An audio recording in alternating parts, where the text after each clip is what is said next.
Flat earthers and anti-intellectuals are on the rise, and the reason why it's happening is not what you think. And if you call them anti-intellectuals, you're part of the problem. For the last several decades, we've been seeing that a lot of, fundamental things we were taught, like the food pyramid and other things, were false. And a lot of things that were taught as truth was actually completely wrong. In the face of this, some people see it and say, hey, we need a different approach to, trusting authority. We need to start researching things more. But you have another camp which has taken a much more simplistic approach. And they said, the system that taught me all these falsehoods is not just wrong about those things, they're wrong about everything. Problem is, the reason why they started this was actually good, right? There's a lot of issues in terms of what we were taught that was wrong.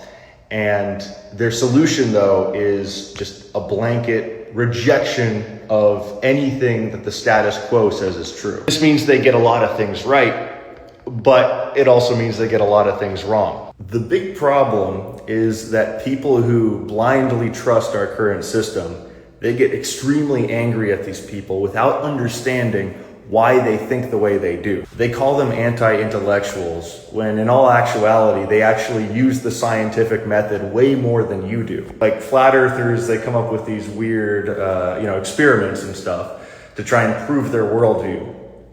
And, what can you say you've done to try and prove your worldview? The problem is there's a new priestly class in our society, of the intellectual, of the, intelligentsia.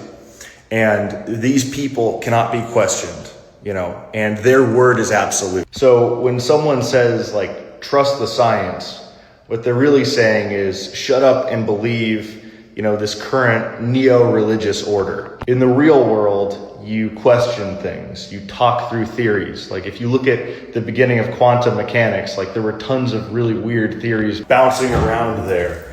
And the only way we have the current model of physics we have now is because people were willing to talk through things which might have seemed ridiculous at the time, but were actually, potentially true. And that means not just having a knee-jerk reaction to automatically reject things you disagree with. You got to understand where other people are coming from, why they believe what they believe, and then entertain, different worldviews, different thought processes.